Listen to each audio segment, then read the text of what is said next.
श्रीमन्नारायण लक्ष्मी श्रीमन्नारायण नारायण नारायण श्रीमन्नारायण नारायण श्रीमन्नारायण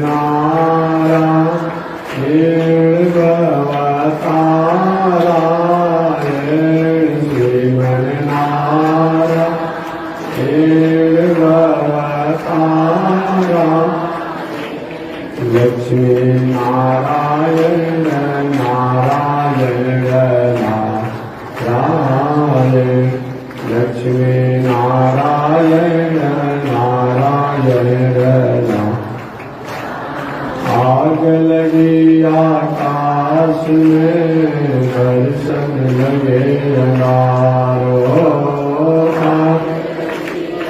आकाश में दर्शन लगे संत नहीं होते जग में तो जग मरता संसार संत नहीं होते जग में तो जग मरता संसार श्रीमन्नारायण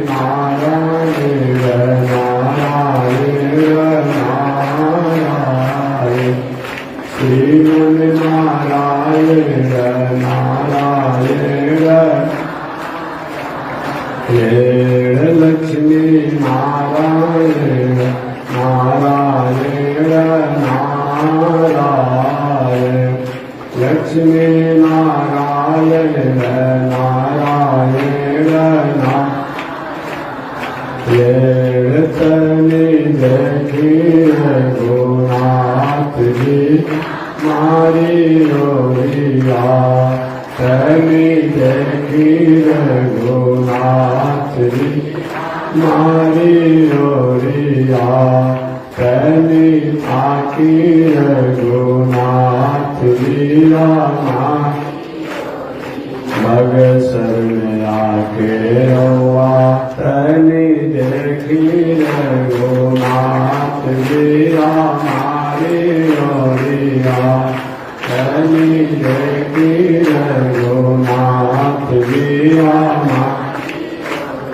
बगसर में आके रोआ कर काक मरनी बगसर में आके रोआ कर काक मर गौतम नारी अहिलाक करनी गौतम नारी अहिलाक करनी देखी रघुनाथ हमारी रोरिया तनी देखी रघुनाथ जी हमारी रोरिया श्रीमन्नारायण नारायण नारायण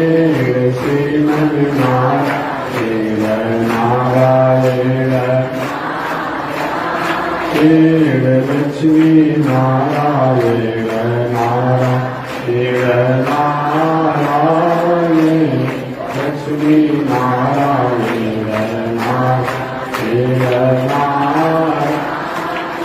बोलिए श्री लक्ष्मी नारायण भगवान की अनंताचार्य कृपया वेदांत द्वयपारगम रामकृष्णांग सद्भक्तम विश्वक्सेन मुनिं भजे काषायं यज्ञसूत्रं शुचिवपुषि तथा चोर्ध्वपुण्ड्रं सभाले यस्यास्ते दक्षहस्ते कलिकुमतिगिरीन्द्रेन्द्रवज्रं त्रिदण्डम् संसाराग्नि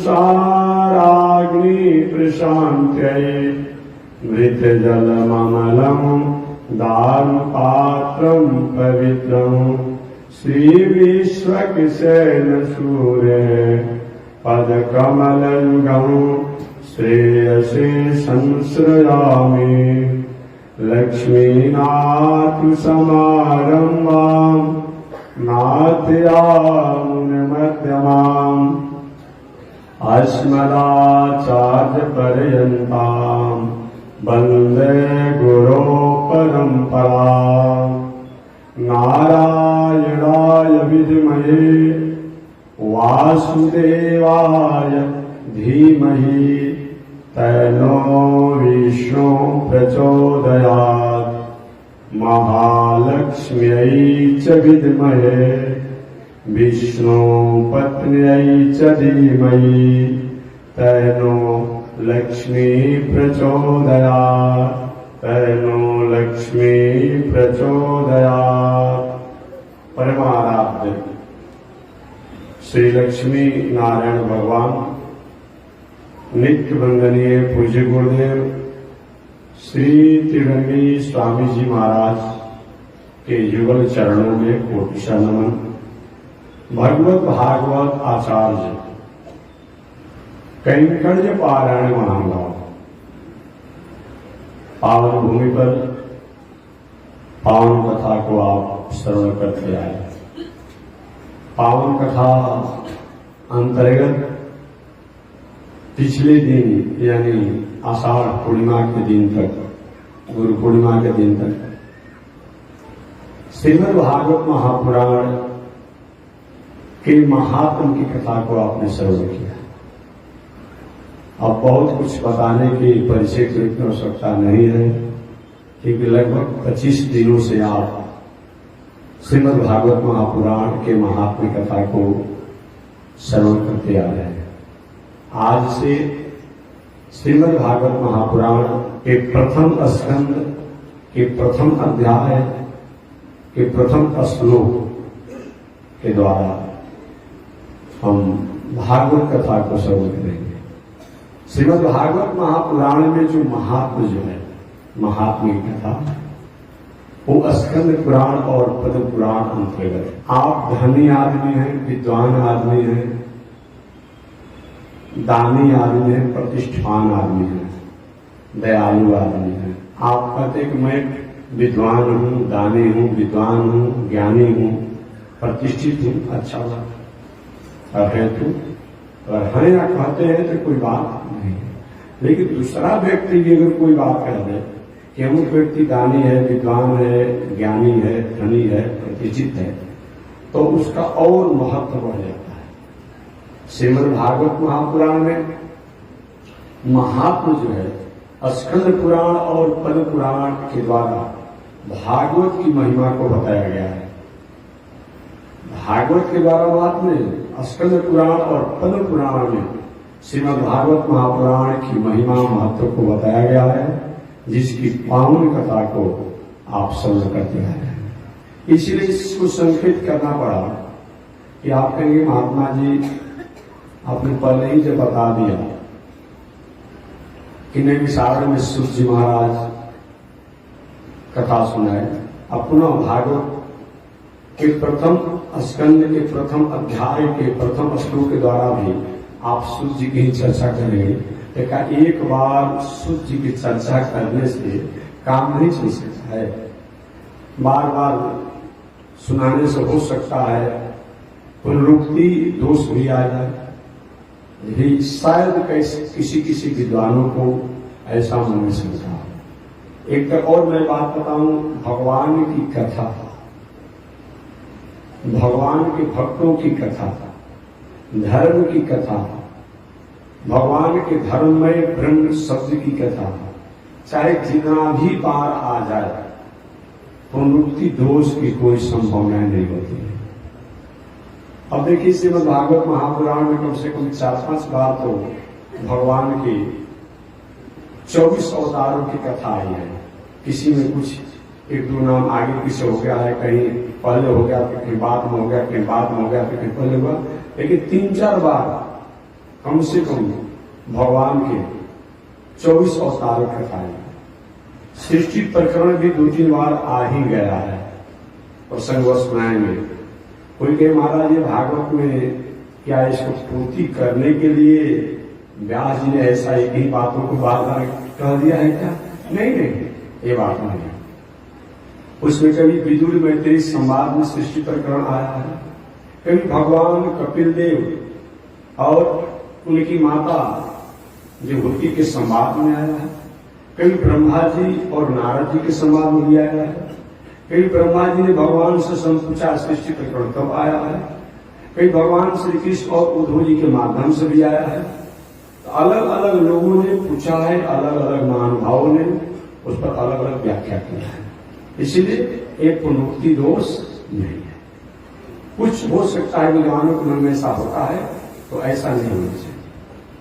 तो मैं निवेदन करूं सबसे पहले श्रीमद् भागवत महापुराण के प्रथम स्कंध के प्रथम अध्याय के प्रथम श्लोक की कथा को प्रारंभ करने से पहले 2-4 शब्द में निवेदन करते हैं। श्रीमद् भागवत महापुराण में 18,000 श्लोक हैं। कितने हैं? 18,000। कभी कभी कुछ विद्वानों द्वारा थोड़ी सी संकेत किया जाता है कि महाराज आप कोई गिना होगा कि 18,000 श्लोक इसमें वर्तमान में श्रीमद् भागवत महापुराण में नहीं है। यदि किंचित ऐसी अगर बात आती हो, यदि किंचित, कोई जरूरी नहीं है, हो सकता है गिनने में कोई परेशानी हो गया हो, इधर उधर हो गया हो, यदि किंचित ऐसी कोई बात आती हो तो आपने जाना होगा मध्यकालीन समय में हमारे देश पर कुछ असामाजिक आक्रमणकारियों द्वारा जब आक्रमण हुआ, तो आक्रमण होने के बाद हमारे वैदिक संस्कृति की जो भी लाइब्रेरी थे, जो भी जहां जहां ग्रंथ संत महात्मा विद्वानों के यहाँ ज्ञानियों के यहाँ रखा हुआ था, उसको प्रायः कहीं फाड़ने का, कहीं जलाने का, कहीं लेकर अपने देश में जाने का, कहीं जल में डुबोने का, मैंने उसको कहीं न कहीं इधर भीतर अस्त व्यस्त करने का प्रयास किया गया, दुस्साहस किया गया। ऐसी परिस्थिति में प्रायः हमारे भारतीय ग्रंथों को लोगों ने नष्ट वर्ष करने का, समाप्त करने का, क्योंकि जब संस्कृति किसी का नहीं रहेगा, कल्चर नहीं रहेगा, तो व्यक्ति की क्या पहचान होगा। इसी तरह मनुष्य होने के बाद भी पशुवत रहेगा। बहुत से ऐसे लोग हैं जंगल में, या बहुत से ऐसे लोग हैं, कभी आपने खानबदोश को देखा होगा, देखे होंगे, गांव गांव में झोगी झोपड़ी गांव का रहता है लोग, 2 दिन 4 दिन 5 दिन वहां रहा, 2 4 दिन 5 दिन वहां रहा, ऐसे बेचारे घूमते रहते हैं। खानबदोश कहा जाता है, झोगी झोपड़ी वाले ऐसे समान भाषा में कहा जाता है। और उनकी जो उपनाम है, जो शब्द को अभिव्यक्त करना अच्छा नहीं लग रहा है, कि खानबदोश उनको कहा जाता था सामान्य भाषा। और बेचारा उसका अपना क्या कल्चर है, कल्चर इतना ही है कि अपने ही किसी स्वजाति में कोई 10-20-50 को विवाह कर लिया, 2 बार बच्चों को जन्म दे दिया और गया कहीं कमाया, खाया, आगे बढ़ा।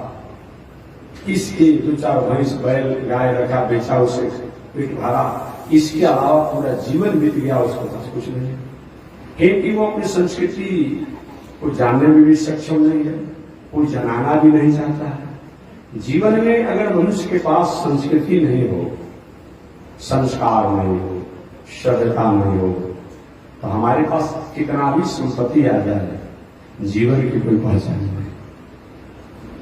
आज संस्कृति के कारण हमारा भारतीय दर्शन सबसे महत्व है। विदेशों में विवाह एक एंजॉय हो गया है, एंजॉय है। विवाह हुआ, पत्नी के साथ रहे, 1-2 बाल बच्चे हुए, बेटा हुआ, बेटा बेटी हुआ, उन्हें दूसरा विवाह किया, वो भी दूसरा विवाह किया, वो भी दूसरा विवाह किया। बेटा बेचारा कुछ सरकार के जो व्यवस्था होती है उसके अनुसार उसका भरण पोषण किया गया, पढ़ाया लिखाया गया, दवा भी होगा, आगे पुनः हुआ, दूसरा विवाह किया। ऐसे कितने जीवन में उनके विवाह करके संतानोत्पत्ति करके भोग वासना में जीवन बीत जाता है। उनके पास संपत्ति का भाव नहीं है, लेकिन संस्कृति का भाव है। हमारे यहाँ क्या हुआ है, हालांकि थोड़ी सी कल्चर में हम भी जाने का प्रयास कर रहे हैं, गए नहीं है। हम लोग क्या होता है, कोई भी एक सामान्य व्यक्ति भी विवाह करता है तो सोचता है कि हमारी पत्नी है, पत्नी भी सोचे कि चाहे पति थोड़े कम बेसी हो, लेकिन इनके साथ मेरा विवाह हुआ है तो हमें जीवन को निर्वहन करना चाहिए। ये क्या है? इसी का नाम संस्कृति है, इसी का नाम संस्कार है।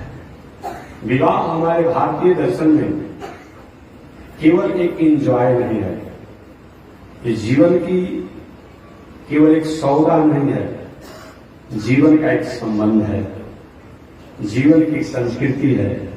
इसलिए भारतीय दर्शन पूरे विश्व में सबसे श्रेष्ठ सिखाया गया।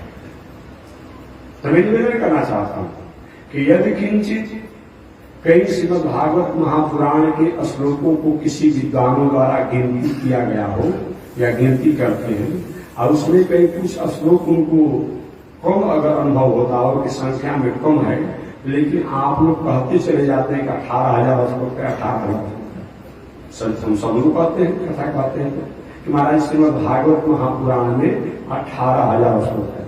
अगर कहीं 18,000 श्लोक नहीं भी होगा तो उसकी सारांश जो है वो भागवत में है। अरे एक दो श्लोक कहीं कम आपको समझ आता है, लेकिन उस भागवत का सारांश है।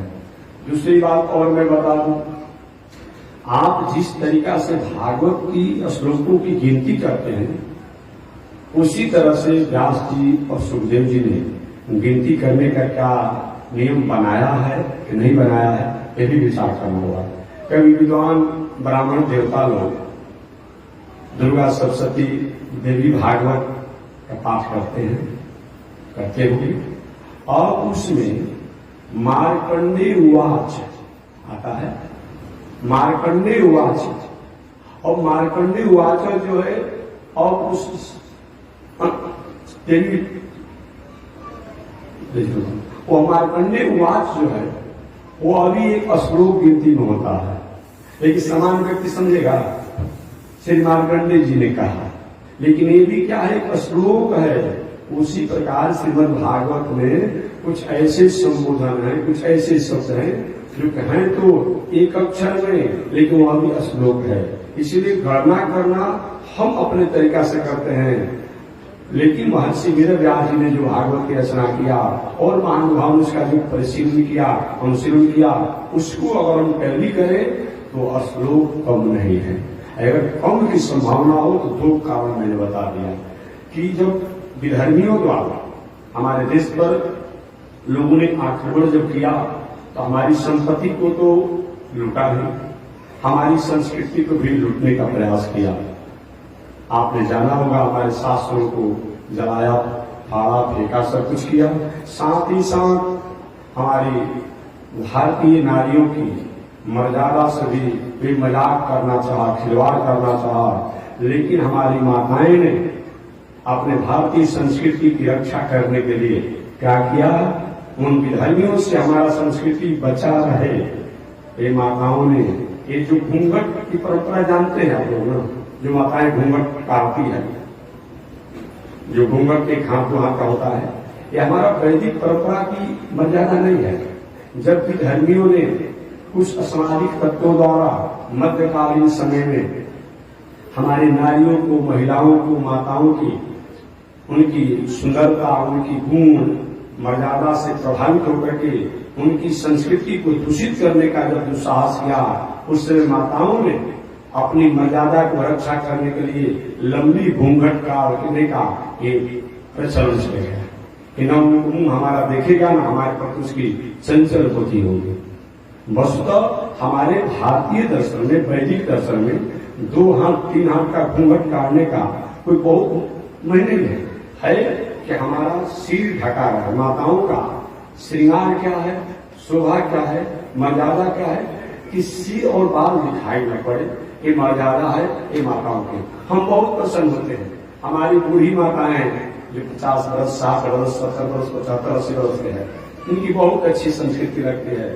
आंख से दिखाई नहीं पड़ता है, सुनाई नहीं पड़ता है, अब फिर भी कुछ ससुर हो, बसुर हो, गांव में कोई जबड़ बुजुर्ग हो या संपत्ति ही क्यों न हो, उनके सामने जब समाज में रहती है थोड़ी सी उनकी मर्यादा रहती है। और नए जमाने की बात, नए जमाने की नई स्थितियां हैं, उस पर हमारा कोई कमेंट नहीं है, लेकिन एक मर्यादा होना चाहिए, बस यही नहीं कहूंगा। हमारे पास मर्यादा है, तो सब कुछ है, मर्यादा नहीं है तो हमारे पास कुछ नहीं है। मर्यादा है के कारण तो यहाँ पर हमारी माताएं धर्म पत्नी कहलाती हैं, देवी कहलाती हैं, अन्यथा क्या?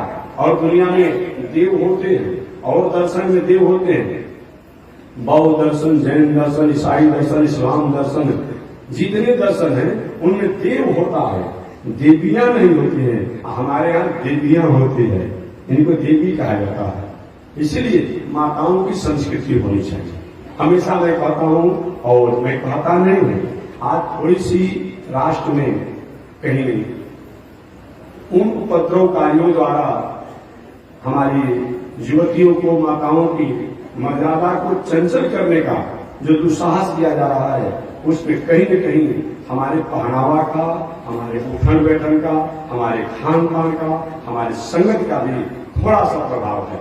अगर इस पर थोड़ी सी हमारी माताएं, चाहे उम्र में बड़ी हों या छोटी हों या युवावस्था में, अगर अपने से संभाल लें तो बहुत से बहुत ऐसी जो विषम परिस्थितियां आ रही है, जो रोज पत्र पत्रिकाओं में आपको पढ़ने को मिलता है, इससे बचा जा सकता है।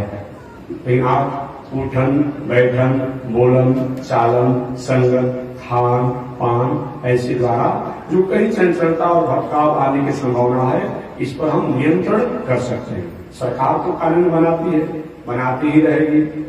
सरकार कानून बनाती है, बनाती रहेगी, कभी संशोधन करेगी और कभी उसको भ्रष्ट कर देगी, ये तो होते रहेगा। लेकिन सम अगर माताएं अपनी गरिमा में रहे तो राष्ट्र की संस्कृति की और अपनी रक्षा करने में वो सक्षम है। पहले भी थी, आज भी थी। एक बात और मैं बताऊं, कभी भी भागवत में आपने नहीं सुना होगा कि रुक्मिणी जी और जो भी भगवान श्री कृष्ण की पत्नियां अपने ससुर जी वसुदेव जी को देख करके दो हाथ का घूंघट कहा। ऐसी बात नहीं, ये सिर पर वस्त्र होना चाहिए, संस्कृति है। कभी आपने नहीं सुना कि जानकी जी दशरथ महाराज के यहाँ जब थी अयोध्या में, तो कोई दो हाथ का, तीन हाथ का घूंघट का है नहीं, वस्त्र तो होना ही चाहिए। मैंने बताया घूंघट की परंपरा कब से है? जब हमारे देश पर आक्रमणकारियों ने आक्रमण करके और हमारी माताओं की स्वरूप इत्यादि से प्रभावित होकर उनकी संस्कृति को भंग करना चाहा, नष्ट करना चाहा, तो माताओं ने उनसे बचने के लिए घूंघट समकार करके अपने को बचने का प्रयास किया। लेकिन सिर पर वस्त्र होना ही चाहिए, क्योंकि ऐसे ही बताया गया है। हालांकि आज तो एक फैशन चला है, युग चला है। देखिए हम संत महात्मा है, बाल भले छोटा हो वाला, और देखिए हम चुरकी रखे हैं, सिखा रखे हैं ना। ये माताओं का जो ये सिखा रखे हैं, चुटकी वाले हैं, एक चोटी जिसको आप कहते हैं, माताओं का भी ये बाल है, केवल श्रृंगार नहीं है, ध्यान रखिएगा। इनको भी जो बाल गुथती है, जो क्या कहा जाता है, बेड़ी कहती है माताएं, बाल को जो तीन भाग में करके गुथती है, वो भी इनका चोटी ही है अपने आप में, भले वो समझे या न समझे, इनकी संस्कृति का प्रतीक है। एक व्यक्ति ने, नास्तिक ने कहा था कि महात्मा जी, ये आप लोग इतना बाल और चोटी जो सिखा बांधे का है? हमने कहा कि ज्ञान का एंटीना है, बिना एंटीना के काम करता है। अब देखिए मशीन लगा, उसमें भी वो लगा हुआ है टाव पकड़ने के लिए। ये क्या है? ये ज्ञान का, शांति का, प्रेम का, संस्कृति का एंटीना है। तो भी माताएं जो है, इनकी जो छोटी जो है, बेड़ी जो है, ये भी क्या है? शांति का, ज्ञान का, संस्कृति का, मर्यादा का एंटीना है, प्रतीक है। अतः होना ही चाहिए। इस पर भी थोड़ा माताओं को जरूर ध्यान देना चाहिए। तो चलिए मैं अपने प्रसंग पर चलता हूं। श्रीमद् भागवत महापुराण को महर्षि वेदव्यास जी ने आज से 6000 वर्ष पहले रचना की। आज से लगभग 6000 वर्ष पहले कलयुग प्रारंभ होने वाला था, द्वापर युग समाप्त होने वाला था। एक बात और मैं कहूं, महर्षि वेदव्यास जी, भगवान श्री कृष्ण, पांडव लोग, भीष्माचार्य, ये सब लोग थोड़ा बड़ा क्रम विषय के अंतराल देकर के एक समय कालीन है। ध्यान देना चाहिए, एक समय कालीन है महर्षि वेदव्यास जी। द्वापर युग समापन होने वाला था, कलयुग प्रारंभ होने वाला था। उस समय महर्षि वेदव्यास जी इस संसार में आए। ऋषियों की आग्रह पर, संतों के आग्रह पर, भगवान की प्रेरणा से, देवताओं की प्रार्थना पर व्यास जी ने वेदों की रचना किया, उपनिषद की रचना किया, महाभारत इतिहास की रचना किया और 17 पुराणों सहित श्रीमद् भागवत महापुराण की रचना की। महर्षि वेदव्यास जी ने सबसे पहले श्रीमद् भागवत महापुराण ग्रंथ की रचना करके अपने लाडले पुत्र श्री सुखदेव जी को पढ़ाया। उस समय व्यास जी के शिष्य रोमहर्षण सूत जी भी वहां बैठ करके भागवत कथा को सुना। ये व्यवस्था है। श्रीमद् भागवत महापुराण में 18,000 श्लोक हैं। इसीलिए जब घर में कोई स्त्री पुरुष श्रीमद् भागवत महापुराण सप्ताह के रूप में सुने तो कथा हिंदी में सारांश हो जाए, संक्षिप्त हो जाए, लेकिन भागवत जो संस्कृत का पारायण सुनते हैं वो पारायण पूरा का पूरा 18,000 श्लोक होना चाहिए। आप ब्राह्मण विद्वानों को भी चाहिए कि कथा संस्कृत हिंदी में भले कर दीजिए, लेकिन संस्कृत का श्लोक जो है वह संस्कृत नहीं होना चाहिए। आज हमारी हिंदी भाषा हो गई है, लेकिन प्राचीन भाषा हमारी देववाणी संस्कृत है। उसमें सब संस्कृत में ही वार्तालाप सब कुछ होते थे। तो संस्कृत का 18,000 श्लोक का पारायण होना चाहिए, क्योंकि हर श्लोक जो है ये भगवान का वाङ्मय अक्षरमय स्वरूप है। ये मान करके भी किसी भी श्लोक को छोड़ना नहीं चाहिए। और यह श्रीमद् भागवत महापुराण में 335 अध्याय हैं, 18,000 श्लोक हैं, 335 अध्याय हैं, 12 स्कंद हैं। इसमें स्कंद कितने हैं? 12 स्कंद हैं। ये श्रीमद् भागवत महापुराण एक ऐसा ग्रंथ है जो भागवत के प्रारंभ में भी भागवत का महात्म है और श्रीमद् भागवत महापुराण के 12 स्कंद के बाद में भी भागवत का महात्म है। यह श्रीमद् भागवत महापुराण की परंपरा को अगर जाना जाए कैसे कैसे कौन लोगों ने इसको सुना और सुनाया, तो सीधी सीधी बात यही जानिए कि सृष्टि के प्रारंभ में माने लगभग आज से 50,000 करोड़ वर्ष पहले ये सृष्टि प्रारंभ कब हुआ है? 50,000 करोड़ वर्ष पहले। आज से लगभग 50,000 करोड़ वर्ष पहले भगवान श्रीमन नारायण जब सृष्टि के विस्तार करने की इच्छा किए तो भगवान श्रीमन नारायण पहले तो अकेले पूरी दुनिया में थे, कोई नहीं था, वही थे। ओम दिव्यो देवैको नारायण न ब्रह्मा निषाण, एकमात्र दिव्य देव वही भगवान श्रीमन नारायण थे। भगवान श्रीमन नारायण के हृदय में निवास करने वाली शक्ति स्वरूपा, प्रवाह स्वरूपा, जो महालक्ष्मी है, जो लक्ष्मी है, वह प्रेरणा हुआ कि प्रभु आप अकेले ही दुनिया में रहेंगे, हमको इस दुनिया में आने के लिए आप कृपा करें। तो ही भगवान श्रीमन नारायण के सत्य काम सत्य संकल्प से भगवान श्रीमन नारायण की आह्लादनी शक्ति महालक्ष्मी जी, जो लक्ष्मी भी आप कहते हैं, इस संसार में आई।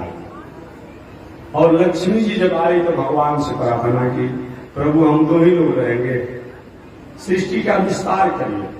भगवान श्रीमन नारायण ने लक्ष्मी जी की आज्ञा से, आज्ञा नहीं कर सकते, लक्ष्मी जी की आग्रह से, क्योंकि पत्नी पति को आज्ञा नहीं देती है, आग्रह करती है, प्रार्थना करती है, सुझाव देती है, सलाह देती है। लक्ष्मी जी के आग्रह पर प्रभु सृष्टि का विस्तार करिए। पहले तो भगवान की हमारी इच्छा नहीं है। लक्ष्मी ने प्रभु इतना दुनिया लंबा चौड़ा है और आप सृष्टि विस्तार नहीं करें तो अच्छा लगेगा। भगवान ने ठीक है। वही भगवान ने अपने सत्य काम सत्य संकल्प से नाभि माने समझते हैं, नाभि और नाभि से कमल प्रकट हुआ और कमल से एक जीव प्रकट हुआ। बाद में उस जीव का नाम पड़ गया ब्रह्मा। विस्तार से कथा बाद में भी बताऊंगा, ये प्रसंग बस में सुना रहा हूं।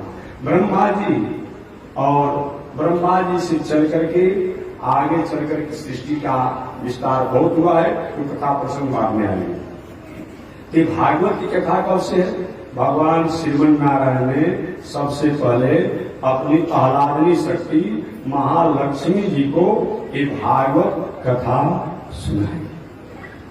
सारा दुनिया को आप शिक्षा करिए और अपनी पत्नी परिवार बाल बच्चे संस्कारी न हो, अच्छा लगेगा। तो भगवान ने लक्ष्मी जी को सबसे पहले श्रीमद् भागवत महापुराण की कथा सुनाई और लक्ष्मी जी ने अपना चेला, अपना शीश, अपना भगत जो है उनके रात दिन साथे रहने वाले हैं विश्वक सेन जी को सुनाई। कुछ विद्वान पंडित कहते हैं कि वैष्णव परंपरा वाले लोग, रामानुज संप्रदाय वाले लोग, आचार्य लोग ये विश्वक सेन की पूजा करता है, गणेश की पूजा नहीं करता। अरे मानवाओं को जानना चाहिए कि गणेश जी का जिस समय जन्म नहीं हुआ था उस समय से विश्वक सेन जी है, जानिए तो कम से कम। उस समय गणेश जी तो तब आएंगे जब शंकर जी का जन्म होगा। तो जिस समय गणेश जी नहीं थे, रिद्धि सिद्धि नहीं थी, उस समय के विश्वक सेन जी हैं। ये कौन है? भगवान श्रीमन नारायण की आह्लादनी शक्ति लक्ष्मी जी के शिष्य भी है, चेला भी है, भक्त भी है और सेवक भी है। हे विश्वक सेन जी। तो लक्ष्मी जी ने विश्वक सेन जी को सुनाया। अब भगवान श्रीमन नारायण ने अपने शिष्य गरुड़ जी को सुनाया। गरुड़ जी इस प्रकार विश्वक सेन जी आगे चल करके और अलग अलग संतों को सुनाए, समझाए, पढ़ाए। बाद में सतगोप स्वामी जो द्वापर युग का उनकी माता के गर्भ था और कलयुग में उनका जन्म हुआ, ऐसे सतगोप स्वामी इत्यादि प्रवृत्ति के आचार्य हुए। तो लक्ष्मी जी ने विश्वक सेन जी को, वही लक्ष्मी जी एक बार भगवान से प्रार्थना की, प्रभु आप अपनी भागवत कथा सुनाएं। तो भगवान ने सुनाया। भगवान श्रीमन नारायण ने सबसे पहले ब्रह्मा जी को भागवत कथा सुनाया। भगवान श्रीमन नारायण ने एक बार भूत भावन शंकर जी को कथा सुनाया। भगवान श्रीमन नारायण ने एक बार नारद जी को कथा सुनाया। इस सबको समय समय से जब भगवान श्रीमन नारायण ने ब्रह्मा जी के बड़े पुत्र सनक, सनंदन, सनातन, सनत कुमार को कथा सुनाई। आगे चल करके ब्रह्मा जी ने एक बार नारद जी को भी कथा सुनाई और नारद जी एक बार भगवान श्रीमन नारायण से भागवत कथा सुने, एक बार अपने पिता ब्रह्मा द्वारा कथा सुने, एक बार भूत भावन शंकर जी से कथा सुने और एक बार नारद जी अपने भक्ति के पुत्र ज्ञान वैराग को स्वस्थ करने के लिए अपने बड़े भैया की कथा में सुना चुका हूं, सनक, सनंदन, सनातन, सनत कुमार से कथा सुने। आगे एक कथा की परंपरा को निवेदन करते हुए श्री सुखदेव जी महाराज कहते हैं यह भागवत कथा, जो कल मैंने बताया था, यह भागवत कथा आषाढ़ महीना में गोकर्ण जी ने धुंधकारी के निमित्त सुनाया था। याद रखिएगा, इसी आषाढ़ महीना में गोकर्ण जी ने अपने भाई प्रेतात्मा धुंधकारी के निमित्त सुनाया था। पुनः सावन के महीना में ग्रामवासियों के मंगल कल्याण के लिए दूसरी बार गोकर्ण जी ने भागवत कथा सुनाई। पहले सुनाए आषाढ़ में अपने भाई प्रेतात्मा धुंधकारी के मंगल कामना के लिए, और दूसरी बार गोकर्ण जी ने भागवत कथा जो सुनाया समस्त ग्रामवासियों के निमित्त वो सावन के महीना में सुनाया। भादव के महीना में सुखदेव जी राजा परीक्षित को कथा सुनाई। कुआर के महीना में मैत्रेय जी ने उद्धव जी को भागवत कथा सुनाई। भगवान श्रीमन नारायण ने ब्रह्मा जी को भादों में भागवत कथा सुनाया, भादों के महीना में। कार्तिक के महीना में श्री नारद जी ने हरिद्वार के आनंद वन में भक्ति के पुत्र ज्ञान वैराग के निमित्त वह कथा का आयोजन किया। आगे चल करके यह भागवत कथा की परंपरा है कि इस प्रकार यह श्रीमद् भागवत महापुराण भगवान श्री कृष्ण के अपने स्वधाम जाने के बाद, अपने गोलोक धाम जाने के बाद कलयुग के 30 वर्ष से कुछ अधिक बीत जाने पर, मैंने भगवान श्री कृष्ण जिस दिन अपने लोक में चले गए, प्रायः कलयुग उसी समय से प्रारंभ हो गया। तो कलयुग के 30 वर्ष बीतने के बाद, 30 वर्ष से कुछ अधिक बीतने के बाद बताया गया है कि कलयुग के 30 वर्ष से अधिक बीतने के बाद भादों के महीना में शुक्ल पक्ष में नवमी से श्री सुखदेव जी ने राजा परीक्षित को कथा सुनाई। पुनः भगवान श्री कृष्ण के जाने के 30 वर्ष के बाद, यानी कलयुग को 30 वर्ष जब बीत गया, तो श्री सुखदेव जी महाराज ने राजा परीक्षित को यह कथा सुनाई। भादों के महीना शुक्ल पक्ष नवमी तिथि। एक बात और मैं कहूं, कोई घर में अपना भागवत सप्ताह आयोजन करना चाहे, अगर संभव हो तब 2 पक्ष में आयोजन न करें। क्या चीज बात समझ गए? जो कृष्ण पक्ष और शुक्ल पक्ष दोनों ऐसा होता हो तो अच्छा है। 2 पक्ष में द्वादशी के दिन कथा प्रारंभ नहीं करना चाहिए। अगर अंत में कथा द्वादशी आता है तो कोई दोष नहीं है, क्योंकि द्वादशी के दिन आने पर सूर्य जी महाराज का देहावसान हुआ था, जो बलराम जी ने किया था, इसीलिए उस दिन को नहीं ऋषियों ने, आचार्यों ने आज्ञा दिया। तो कलयुग के 30 वर्ष बीतने के बाद श्री सुखदेव जी महाराज ने भादों के महीना के अंजोरा शुक्ल पक्ष के नवमी से राजा परीक्षित को कथा सुना करके और राजा परीक्षित को कीर्तित की। राजा परीक्षित की कथा सुनने के लगभग 200 वर्षों के बाद, राजा परीक्षित की कथा सुनने के लगभग 200 वर्ष के बाद बीत जाने पर आषाढ़ महीना के शुक्ल पक्ष के नवमी से गोकर्ण जी ने अपने प्रेतात्मा धनकारी को कथा सुनाई थी। इसके बाद पुनः गोकर्ण की कथा सुनाने के 30 वर्ष के बाद और आगे बीत जाने पर कार्तिक के महीना के शुक्ल पक्ष के नवमी से सनक सनंदन सनातन सनत कुमार ने भक्ति के पुत्र ज्ञान वैराग को स्वस्थ करने के लिए हरिद्वार में कथा सुनाई थी।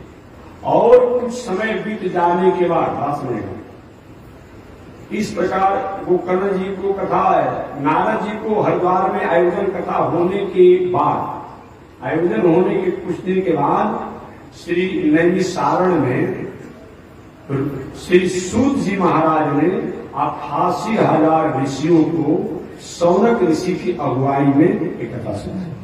तो मैंने सौनक ऋषि ने जो कथा सुना और सूत जी ने सुनाया, ये पहले नारद जी सुन चुके हैं, गोकर्ण जी सुना चुके हैं, राजा परीक्षित सुन चुके हैं,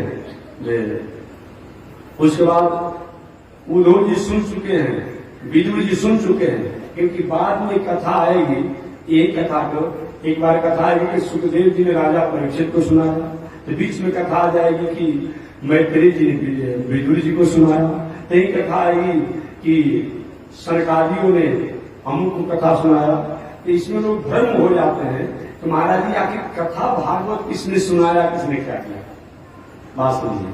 तो मैं निवेदन करना चाहूंगा कि सही में श्रीमद् भागवत महापुराण नैमिषारण्य में आयोजन हुआ और श्रीमद् भागवत महापुराण को व्यास जी के शिष्य श्री सूत जी महाराज ने 88,000 ऋषियों की उपस्थिति में कथा सुनाई। और सूत जी कथा जब सुनाने लगे तो कहे कि ऋषि हो, मैं आप लोग को वही कथा सुनाऊंगा जिस कथा को पहले श्री सुखदेव जी ने राजा परीक्षित को कथा सुना चुकी है। तो वहीं पर सौनक ऋषि प्रश्न करेंगे, महाराज ने सुखदेव जी ने राजा परीक्षित को कैसे कथा सुनाई, तो पूरा कथा शुरू कर देंगे। और उसी कथा के बीच में ये भी आ जाएगा कि एक समय मैत्रेय जी ने विदुर जी को सुनाया, तो मैत्रेय विदुर कैसे आ गए, तो वो भी कथा सुने तो इस प्रसंग में आ जाएगा। जैसे कि हम कथा कहे, सही कथा तो यहाँ हो रही है और आप जाकर अपने घर अपने भाई से कथा सुनाए और आपके भाई कहे कि भाई हमने उनसे कथा सुना था, जो वो जीवन सामने सुने थे वो दूसरे को सुनाए, वो दूसरे को सुनाए। एक कथा तो सही में चतुर्मास जग के स्थल पर हम सुना रहे हैं और आप सुन रहे हैं।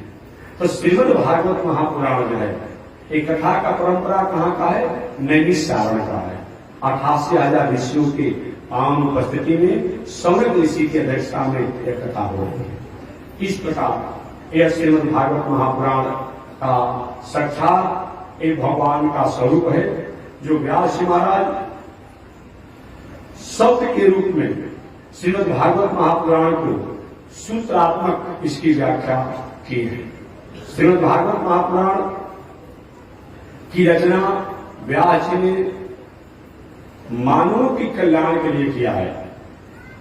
मानव कहीं किसी कारण से भटक न जाए, उनके दिल दिमाग मन बुद्धि में कहीं चंचलता न हो, और चंचलता हो भी वह चंचलता दूर हो जाए और सत पथ पर चले, इसी उद्देश्य को लेकर के भगवान की प्रेरणा से, देवताओं की प्रार्थना पर, ऋषियों के आग्रह पर महर्षि वेदव्यास महाराज ने आज से पहले 6,000 वर्ष पहले श्रीमद् भागवत महापुराण की रचना की। एक प्रश्न आपके मन में आएगा कि महात्मा जी, तब तो आप कहते कि इतना पुराना आपका एक परंपरा है, 50,000 करोड़ वर्ष पहले, कथा करे 6,000 वर्ष पहले का है। तो क्या इसके पहले भागवत कथा नहीं थी? क्या इसके पहले वेद नहीं था? क्या इसके पहले उपनिषद नहीं था? क्या इसके पहले इतिहास नहीं था? क्या इसके पहले पुराण नहीं था? नहीं, इसीलिए तुम्हें बता रहा हूं, था, याद रखेगा, था, लेकिन किताब के रूप में, ग्रंथ के रूप में, लेखनी के रूप में व्यास जी ने इसको आज से 6,000 वर्ष पहले लिखा। पृथ्वी में गुरुत्वाकर्षण शक्ति है, था, रहेगा। वैज्ञानिक जब आविष्कार नहीं किए थे, अब वैज्ञानिक जब जीके में नहीं लिखे थे, नहीं लिखा गया, क्या पृथ्वी में गुरुत्वाकर्षण शक्ति नहीं था? पहले था, लेकिन हम अनुभव नहीं कर पाए थे। किसी वस्तु को आकाश में जब फेंका जाता है तो वह वस्तु नीचे की तरफ गिरना चाहती है, ये पृथ्वी के गुरुत्वाकर्षण शक्ति का ही तो कारण है। तो जब वैज्ञानिकों ने नहीं जाना था, नहीं रिसर्च किया था, तभी पृथ्वी में गुरुत्वाकर्षण शक्ति थी, और जब उन्हें रिसर्च कर लिया, आविष्कार कर लिया, तभी गुरुत्वाकर्षण शक्ति है, और बाद में भी गुरुत्वाकर्षण शक्ति रहेगी।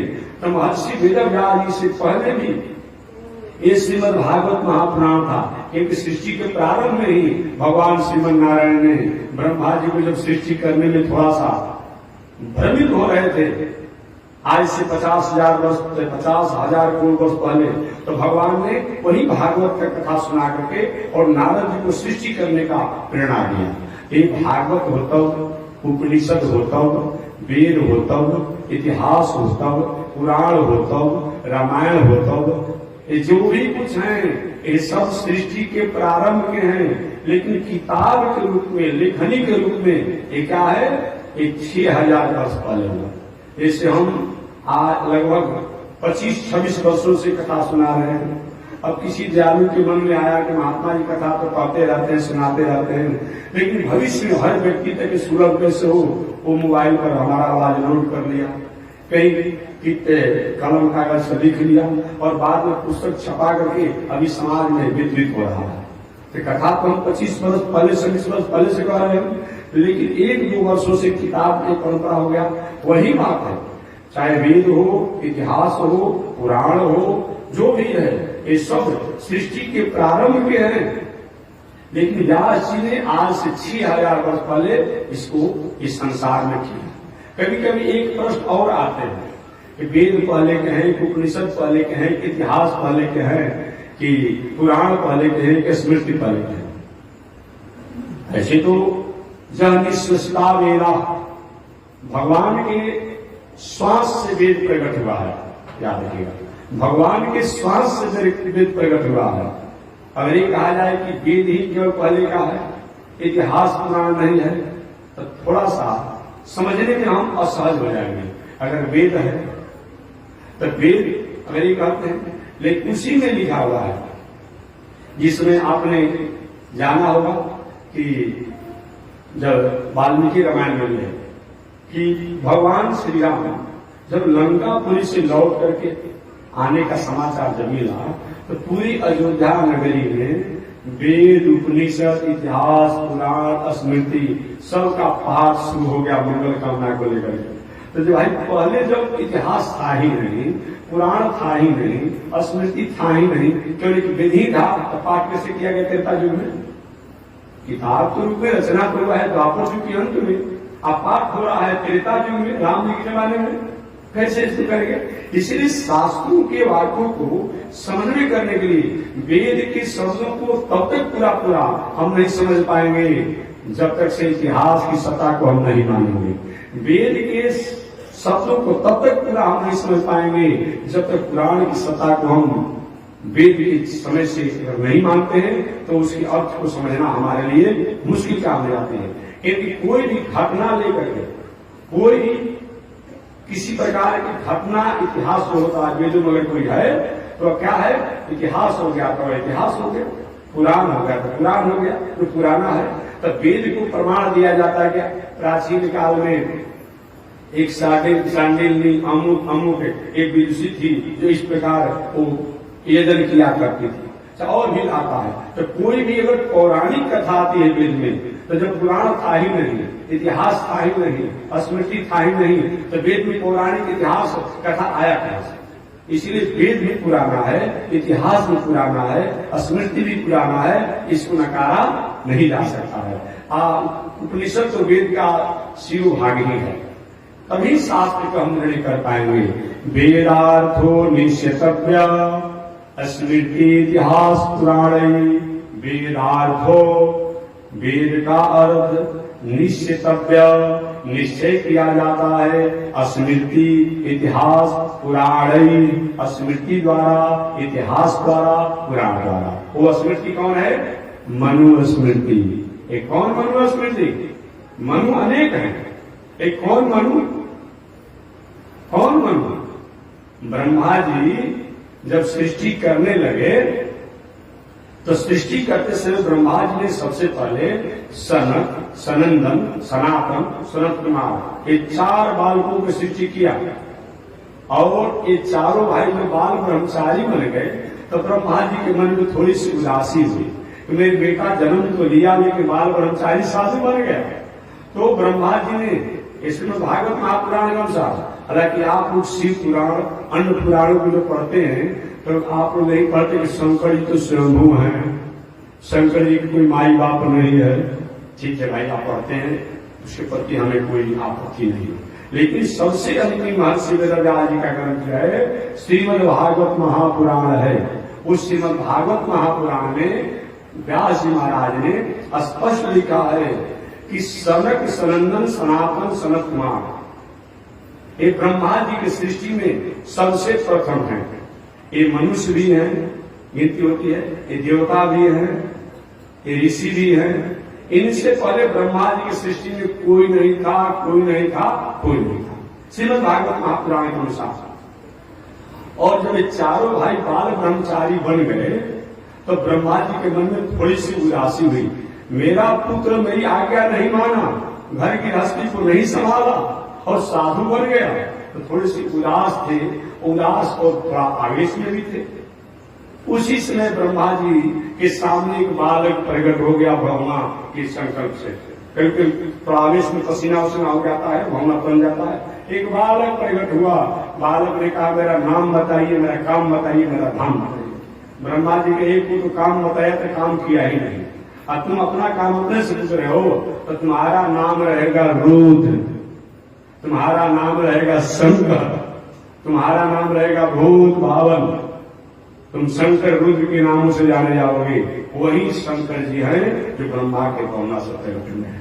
श्रीमद् भागवत महापुराण के अनुसार आप शिव पुराण पढ़ते हैं, पुराण पढ़ते पढ़िए, लेकिन सबसे अंतिम सुप्रीम कोर्ट का निर्णय व्यास जी का श्रीमद् भागवत महापुराण। तो स्पष्ट हो गया, ब्रह्मा जी के पुत्र हो गए शंकर जी। आगे शंकर जी के बाबा आप सृष्टि करिए, ब्रह्मा जी ने आज्ञा दिया और शंकर जी सृष्टि तो की, लेकिन सृष्टि ऐसा हुआ तो मालूम पड़ा पूरी दुनिया में उथल पुथल हो जाएगा।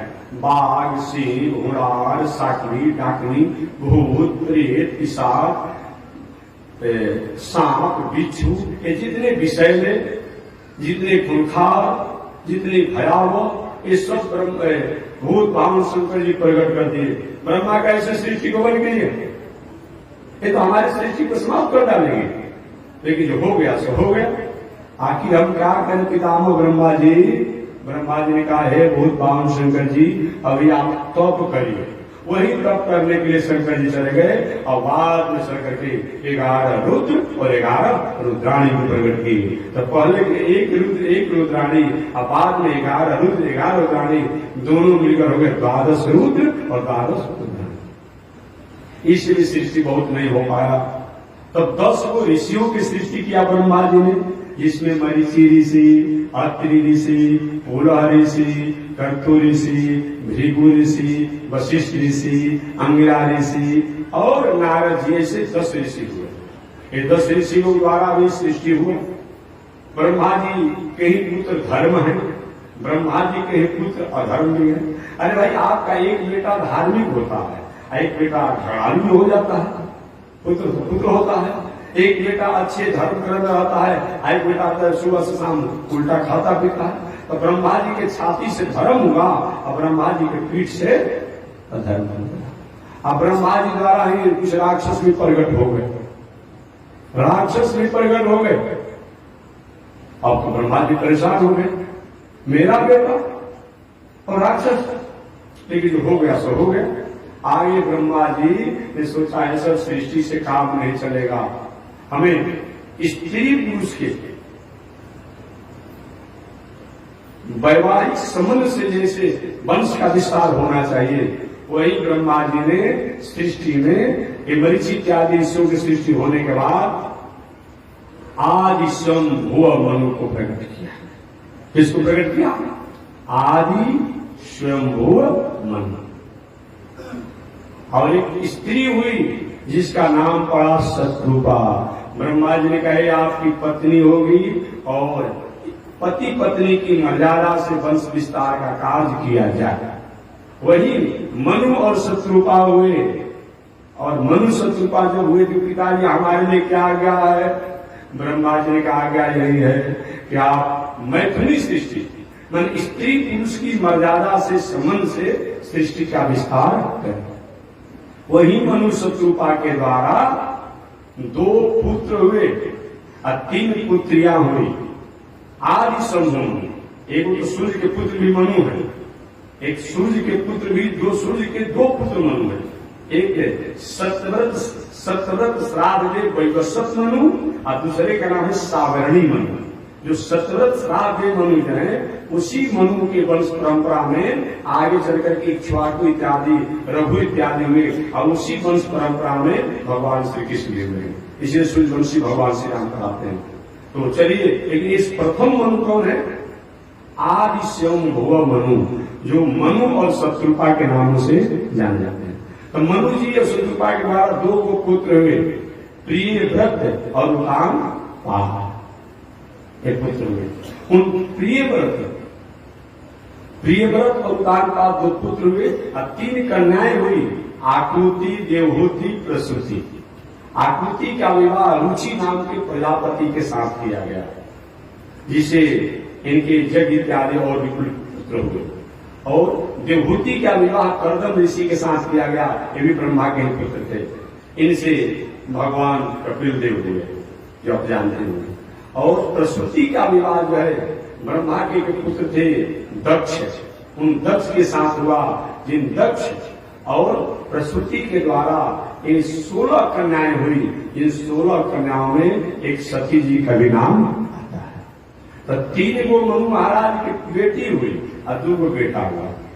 तो बेटियों की वंश परंपरा आप समझिए, दक्ष की 16 कन्याएं थी। उन 16 कन्याओं में उसने एक वो शंकर जी से विवाह किया, एक वो पितर देवताओं से किया, अग्नि देवता से किया और कश्यप ऋषि से 13 कन्याओं का विवाह किया। 13 कन्याओं का कश्यप ऋषि से, एक कन्या का शंकर जी से, एक कन्या का पितर देवता से और एक कन्या को अग्नि देवता कैसे किया। इस प्रकार 16 कन्याओं का विवाह। इधर दूसरी उनकी बेटी जो देवहूति थी, उन देवहूति से भगवान कपिल देव हुए।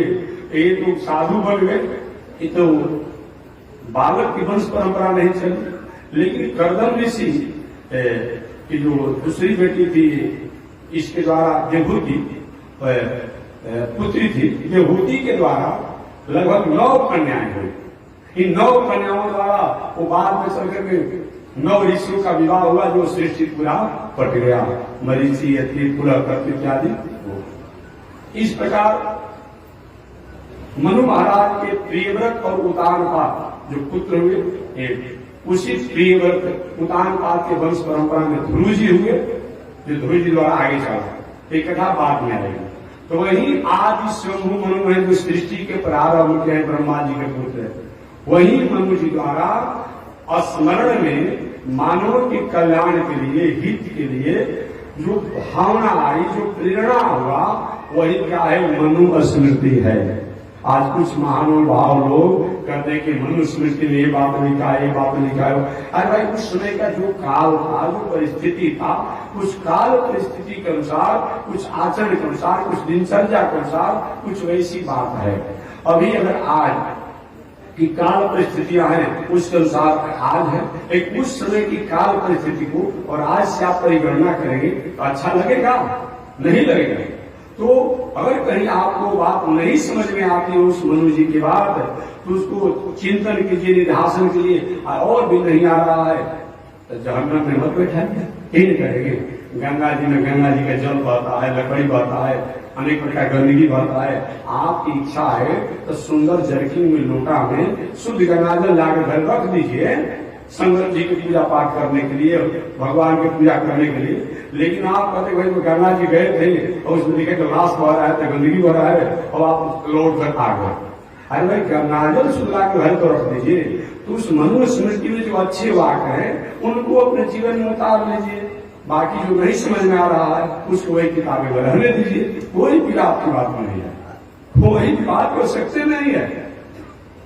बाजार में आप जाते हैं तो बाजार के सारा सामग्री आप ही खरीद लेते हैं कि जो आवश्यकता हो तो वही लेते हैं, जो नहीं आवश्यकता तो छोड़ देते हैं। दुकान पर जाते हैं, कहीं सल्फास की गोली भी होता है, रजनी की शीशी भी होता है, तो जो आपकी आवश्यकता हो उसको लेते हैं और जो नहीं आवश्यकता तो छोड़ देते हैं। ये कौन बड़ी बात है? मॉल में जाते हैं, 1000 प्रकार के उसमें सामान होते हैं, उसमें से आपकी जो आवश्यकता होती है उसको आप लेते हैं और छोड़ देते हैं।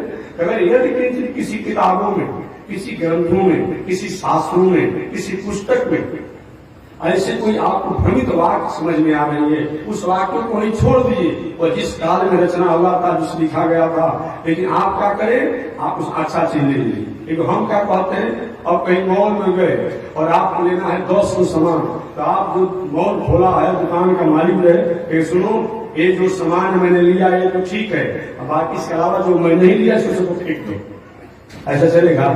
जला दो, फेंक दो, बहवा दो, ऐसा चलेगा? क्या दुकानदार के भाई जी आप अपना काम करें, मैं अपना काम करूं। आपको जो सामान लेना है मनु से ले लीजिए, लेकिन ये आप ही केवल नहीं है। और जो है यही बात होना चाहिए। शास्त्रों में यदि किंचित कोई ऐसा बात अगर समझ नहीं आता है, लिखा गया किस परिस्थिति अनुसार में कैसे लिखा गया है, हमारी आपको उसी बुद्धि तो है नहीं। एक शब्दों के सैकड़ों अर्थ हो सकते हैं, दर्जनों अर्थ हो सकते हैं। तो जो अच्छा हो उसको स्वीकार कीजिए और जो नहीं समझ में आता है उसको वहीं पर छोड़ दीजिए। तो मनु जी महाराज की मनु स्मृति है। इससे मालूम पड़ता है कि उस सृष्टि के प्रारंभ में स्मृति भी था। इतिहास में पुराना है, इतिहास में पुराना है कि जब प्राचीन कथा की जब आती है तो बिना इतिहास के प्राचीन कथा हो ही नहीं सकती है। पुराण भी जब भी कोई पौराणिक बात आता है कि कहा गया मैंने ये पहले था, वो भी प्राचीन बात हो गया। अतः जब से वेद है, जब से इतिहास है, जब से पुराण है, जब से उपनिषद है, तब से सृष्टि है। ये सब पहले है। अतः इसमें कोई भी बात नहीं कि वेद पहले का है, कि उपनिषद पहले का है, कि इतिहास पहले का है। सब जो है सृष्टि के प्रारंभ है। महर्षि वेदव्यास जी महाराज श्रीमद् भागवत महापुराण 18,000 श्लोक, 335 अध्याय और 12 स्कंद महात्म से संपन्न श्रीमद् भागवत महापुराण की रचना की। इस श्रीमद् भागवत महापुराण में महर्षि वेदव्यास जी ने ये भागवत ग्रंथ मानव मात्र, प्राणी मात्र, समस्त जगत, 14 भुवन का कल्याण करे, तीनों लोक को कल्याण करे, केवल एक मनुष्य को नहीं, जो सुने सबका कल्याण हो, सबका हित हो, ये भावना करके व्यास जी ने श्रीमद् भागवत महापुराण के प्रारंभ में मंगलाचरण किया। मंगलाचरण वहां सूर्य जी महाराज ने किया था। निमिषारण ने जब विष्णु ने पूछा था कि महाराज पहले मैं मंगलाचरण करता हूं अपने गुरुदेव का, भगवान का और निमिषारण का। यहाँ मंगलाचरण ये श्रीमद् भागवत महापुराण 12 स्कंद वाला, 18,000 श्लोक वाला, 335 अध्याय वाला, मानव मात्र को कल्याण करे, समस्त प्राणियों का कल्याण करे, विश्व का कल्याण करे, सबका मंगल हो, ये भावना से ओतप्रोत होकर के व्यास जी ने श्रीमन नारायण भगवान को प्रणाम करके, जो सृष्टि के प्रथम है, आधार भी है, अधीर है, वही भगवान श्रीमन नारायण कभी नरसिंह बन जाते हैं, कभी वामन बन जाते हैं, कभी कच्छप बन जाते हैं, कभी हैग्रीव बन जाते हैं, कभी परशुराम बन जाते हैं, और वही भगवान त्रेता युग में राम बन जाते हैं, और वही भगवान द्वापर युग में कृष्ण बन जाते हैं, और वही भगवान कलयुग में कल की अवतार बनते हैं। ऐसे वो भगवान श्रीमन नारायण जो सबके आधार और अधेय है, ऐसे भगवान श्रीमन नारायण को ध्यान करते हुए भागवत के प्रथम श्लोक, प्रथम भागवत श्रीमद् भागवत महापुराण के प्रथम स्कंद के प्रथम अध्याय के प्रथम श्लोक के मंगलाचरण करते हुए महर्षि वेदव्यास जी ने उन परमात्मा को प्रणाम किया, उन सत्ता को प्रणाम किया, उन शक्ति को प्रणाम किया, जो सत्ता शक्ति जो है इस पूरी दुनिया को संचालित करती है, इस दुनिया को संवर्धित करती है, इस दुनिया को विकसित करती है, और इस दुनिया को अंत में अपने में जाकर लय करती है, और इस दुनिया को मोक्ष भी देती है। वो मंगलाचरण क्या है?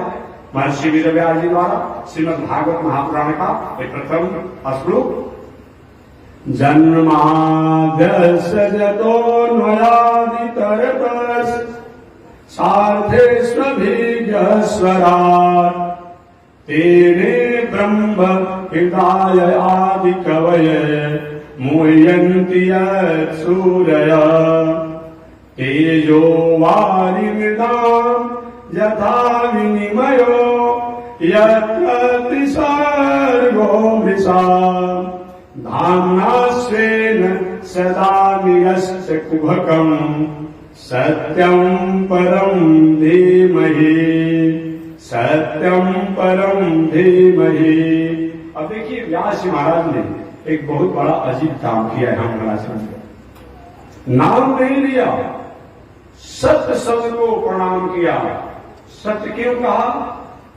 सत्य व्याकरण से, ग्रामर से सत सतायाम धातु से बनता है, अर्थात जिसकी सता सृष्टि के प्रारंभ में थी, मध्य में था और अंत में रहता है, ऐसे सत्य सतायाम धातु से सत्य बनता है। उन सत्य को मैं प्रणाम करता हूं। वो सत्य कौन है? जन्माद्यस्य, चल इसकी व्याख्या विस्तार से मैं करूंगा।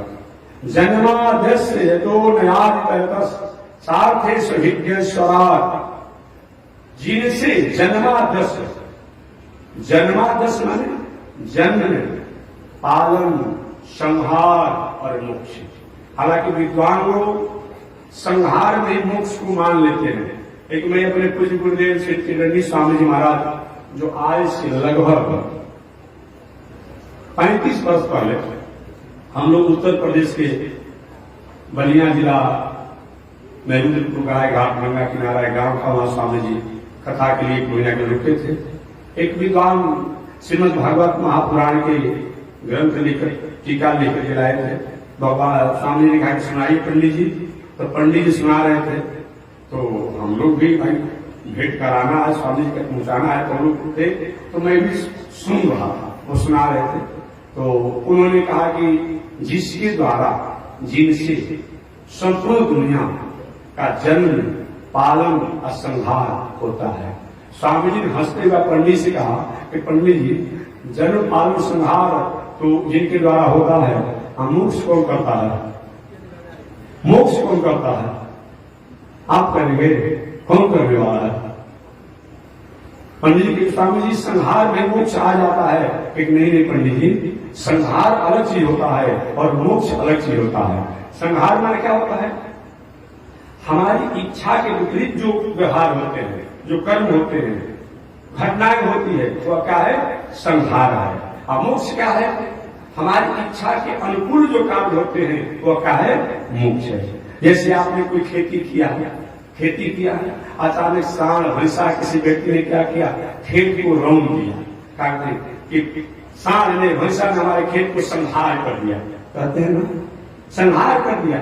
और वही कहीं आपने खेती किया, फसल कहीं पक गया, तो अपने से खड़ा होकर के एक खेत में कोई अन्न के पौधे कहीं बच मत जाए, छूट मत जाए, खड़ा होकर कटवा करके बोझा बनवा करके और खलिहान में घर पहुंचा देते हैं। मोक्ष है।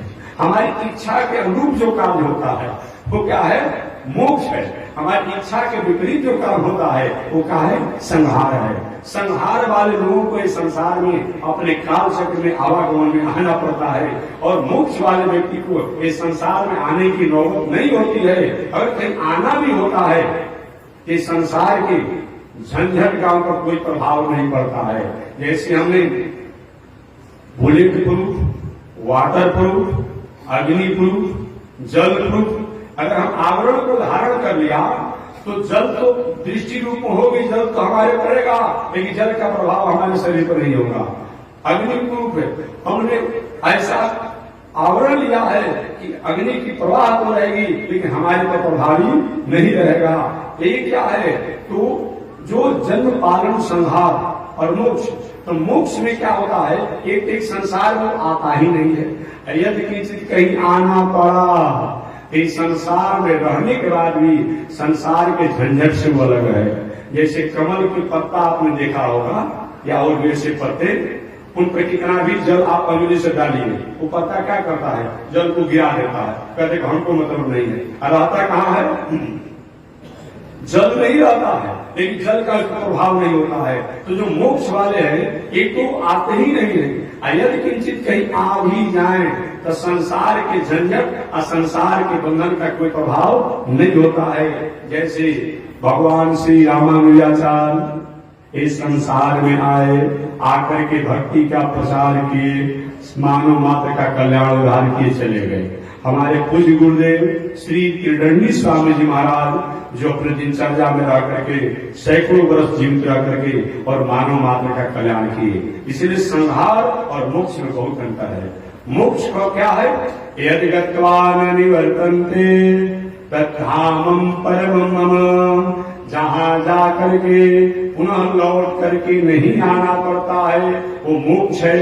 यदि किंचित किसी को आना भी पड़े तो संसार के बंधन का कोई उन पर प्रभाव नहीं प्रभावी होता है। जैसा दूसरा उदाहरण, जेल में कैदी भी रहता है, मुलजिम भी रहता है, अपराधी भी रहता है, और जेल में जेल के कर्मचारी भी रहते हैं। जेल के कर्मचारी, सरकारी कर्मचारी जो है, किसी कैदी के रूम में अगर जाकर रात में सो भी जाए या चले जाए, क्या कैदी का नियम को लागू होता है? नहीं होता है। वो तो हमेशा मुस्कुराते रहते हैं। और कैदी गलती से कहीं गिनती में बाहर कहीं छूट जाए तो रात भयभीत रहता है, डरता है अगला दिन कौन सा दंड होगा। वो चाहे बाहर घूमे या भीतर घूमे, हमेशा रोते रहता है तो हमारा कैसे इस जेल से मुक्ति को मैं प्राप्त करूंगा? यही है। जो भगवान के भक्त होते हैं, मोक्ष वाले होते हैं, वो यदि किंचित के संसार में आ भी जाए, संसार के व्यवहार में भी रहे, तो उन पर संसार का कोई प्रभाव नहीं पड़ता है। और जो संहार वाला व्यक्ति है, ये संसार में आकर के और अपने कर्मों के अनुसार अनेक प्रकार की स्थिति को स्वीकार करता है, ऐसे जन्माद्यस्य। तो इसकी कल व्याख्या मैं विस्तार से करूंगा कि महर्षि वेदव्यास जी ने श्रीमद् भागवत महापुराण के प्रथम स्कंद के प्रथम अध्याय के प्रथम श्लोक में जन्माद्यस्य की जो व्याख्या किया, तो मंगलाचरण के माध्यम से इसकी पूरी व्याख्या कल मैं करूंगा। आज इसी के साथ वाणी विराम। एक बार भगवान का नाम श्रीमन नारायण लक्ष्मी नारायण, श्रीमन नारायण लक्ष्मी, श्रीमन नारायण नारायण नारायण, श्रीमन नारायण नारायण नारायण। बोलिए श्री लक्ष्मी नारायण भगवान की, श्री भाष्यकार भगवान श्री रामानुजाचार्य स्वामी महाराज की, विश्व जगदाचार्य श्री त्रिदंडी स्वामी जी महाराज की, पावन धाम की, पावन धाम की, पावन स्थल की, पावन महोत्सव की। जय जय श्री सीताराम, जय जय श्री राधे श्याम, जय जय श्री श्रीमन नारायण, जय जय श्री भाष्यकार, जय जय श्री रामानुजाचार्य। हरि ओम। शांति शांति शांति। एक मैं सुझाव, आप लोग भी घरे जाने में देर हो जा रहा है, मैं रोज आप लोग से कहता हूँ, आप लोग समय से आइए। अब 7 बजने जा रहा है कुछ समय के बाद, तो आप ठीक घड़ी दे करके 5 बजे आ जाइए। 5 बजे से ठीक घड़ी दे करके हम 6 बजे के 5 मिनट पर आपको छोड़ देंगे। तो कल से यही काम कीजिए। अगर आपको आने में देर भी होगा तो कल मैं 5 बजे कथा प्रारंभ कर दूंगा और 6 बजे के 5 मिनट पर मैं विश्राम दे दूंगा, क्योंकि अब समय थोड़ा परिवर्तन किया जाए। तो 5 बजे से 6 बजे, क्योंकि आप इस समय से अपने घर पहुंच जाएंगे तो हमारी प्रसन्नता रहेगी। इसके लिए आप ठीक 5 बजे घड़ी देकर प्रसन्न पंडाल में आइए और 6 बज के 5 मिनट पर मैं आकर छुट्टी दे दूंगा। जय श्री नारायण। कल से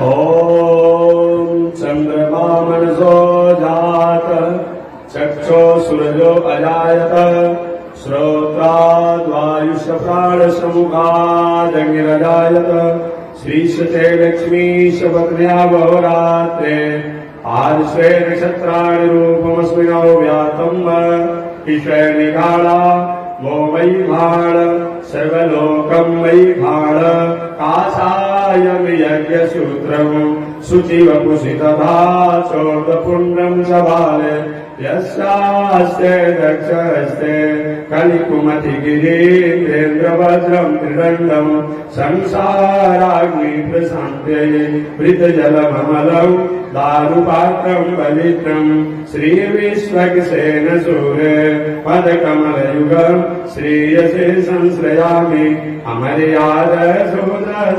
चलमतिरसोय्याप्रसवो, कृतघ्नो दूरवाणी स्मर परवसो वञ्चन पर, निशंसा पापेश कथमामितो दुःखजलदे, प्रपारादोत्रेण तव परिचरेयं शरणयो।